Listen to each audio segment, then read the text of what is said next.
Hey people, welcome to my channel. My name is Larissa and today we're making a bunch of air dry clay things. I don't know what happened to me, but I've been super into air dry clay little crafts. So let's go because I want to show you what I'm making today. For this first one, I actually got this little machine a while ago and it's a kid's toy.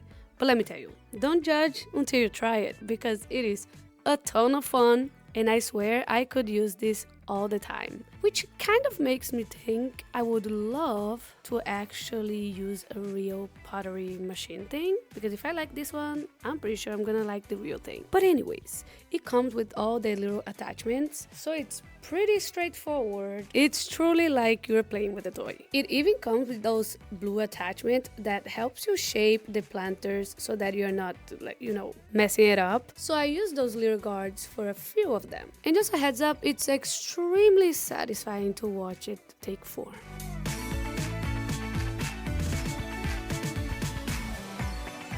But if you're feeling artistic and confident, you can also freehand it, which I did for a few of them. And let me tell you, it is so much fun. I think even better than using the guard, because you feel like you're actually doing it. I mean, you are doing it.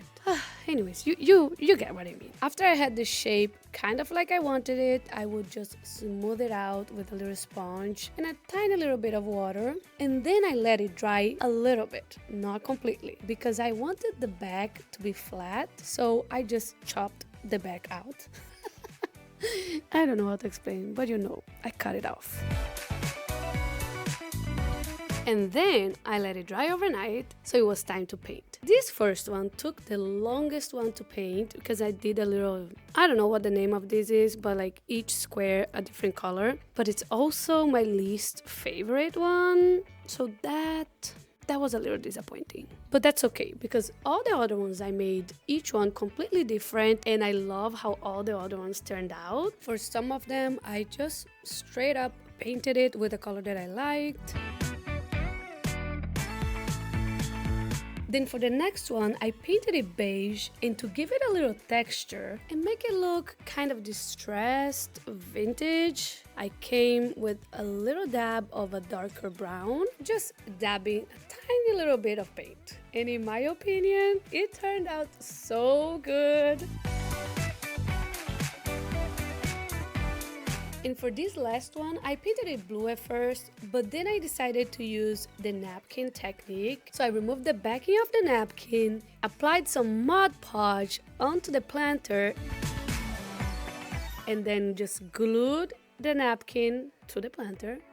To make sure everything was smooth all over the planter, whenever I had a little corner, I would just make a few cuts and then fold it.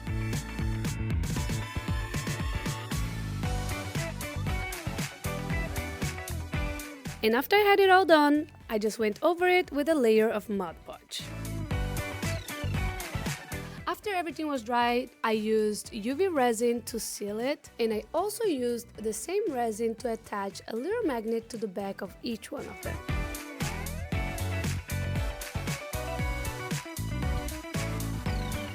Those are really cheap magnets, so to avoid it scratching my fridge, I added a very thin layer of UV resin to the back of the magnet as well. And it was all done, and by the way, you're actually able to add some water to them.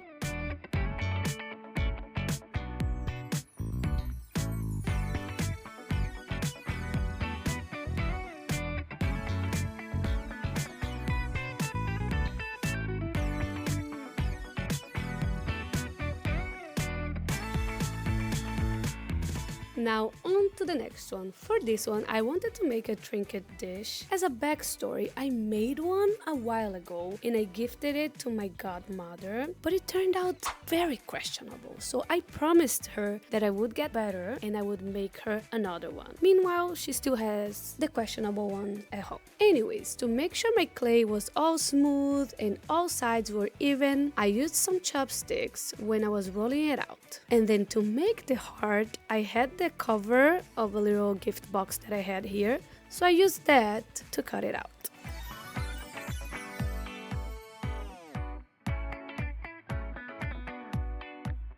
For the borders, I just use my fingers to kind of lift it up a little bit, and you can see it gets a little wavy and imperfect. But then once I'm done, I just come with a little dab of water on my fingers and I smooth everything out.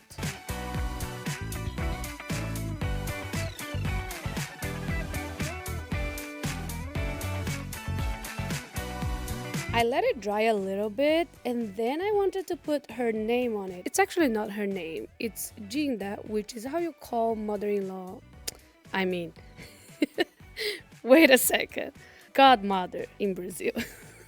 Well, godmother is actually madrinha in Portuguese, but that's formal. There is a cute little nickname that you can call your godmother, which is Ginda. So that's how I call her. That got a little confusing, but anyways, once it was dry, it was time to use the napkin, which I actually got for this specific project. It's a hydrangeas, I can never say the name of this flower, but it's this flower's napkin. But I'm using this napkin because my grandma's favorite flowers was this one. But it also happens to be my aunt's favorite flower, and my aunt happens to be my godmother. Do you get it? It's like a family flower love thing. And funny enough, before I even knew about this family flower love thing, that's actually the flower that I also want to put in front of my house. I don't have it yet, but it's a plan. Okay, enough about me. The process was the same exact one as the little planter. This one was easier because it's a bigger surface to work with. But I just put glue on the little plate, then the napkin, and then glue on top to seal it. For the borders, I just painted it a light blue, kind of matching the background of the napkin. I had to mix a little light blue color with a tiny little bit of yellow, and I think it matched almost perfect. Now the only issue was that I could not see the little name that I put there. So I came in with a tiny brush, drawing the letters one by one in white. And to finish it up, just like all the other ones, I used UV resin all over it.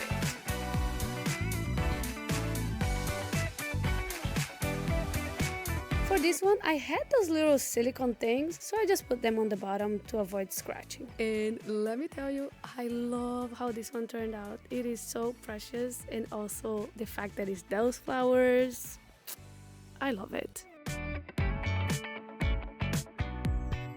If you're liking this video so far, make sure to hit the like button because that helps a ton. But anyways, next DIY. For this next one, I don't want it to be too thin, so I just rolled it out a little bit and then I cut it into a rectangle. I drew out a rectangle the same size as the original one, just so I could make a thinner version of that same rectangle and then shape a little triangle out of that.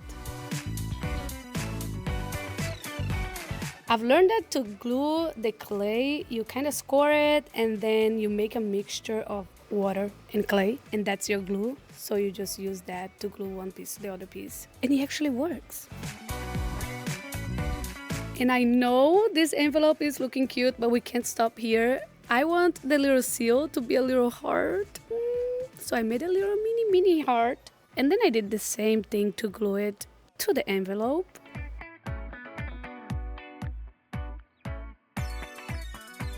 Now this is gonna be a Polaroid holder, so I used one of my pictures to kind of see the size of the hole that I needed, and then I started carving very slowly, but each time removing more and more material so I could have that hole to place my Polaroid. Once it was dry, I sanded it very lightly because I feel something very weird when I sand stuff, but I needed to sand a little bit. And then I painted the whole thing this off-white beige color, and the mini heart, I painted it red. Oh my god, I can't. But the best part is yet to come. I used transfer paper to transfer my father's note, where he calls me Minha Menina, which is my girl, and I transferred it to the envelope. Oh my god, I can't. This is so cute. By the way, this one is not a gift for him. This is for me, and I love it. Anyways, I cleaned it up with the same paint, the little off-white paint, to make sure it looked pretty. And then I sealed it with the same UV resin. And it turned out amazing. Tell me, I think this one's the cutest, isn't it? Oh my god, I love it. Well, I've said that.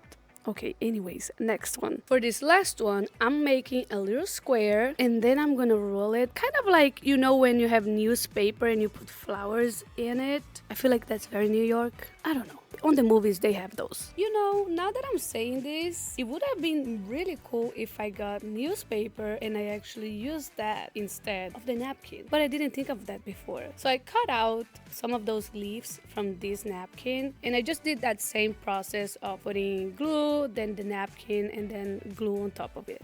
Honestly, now I want to go back and make one with the newspaper, but meanwhile, this is how this one came out. I love it, even though I think I would prefer it with the newspaper. Thank you so much for watching. If you did like this video, don't forget to hit like and subscribe for more content just like this one.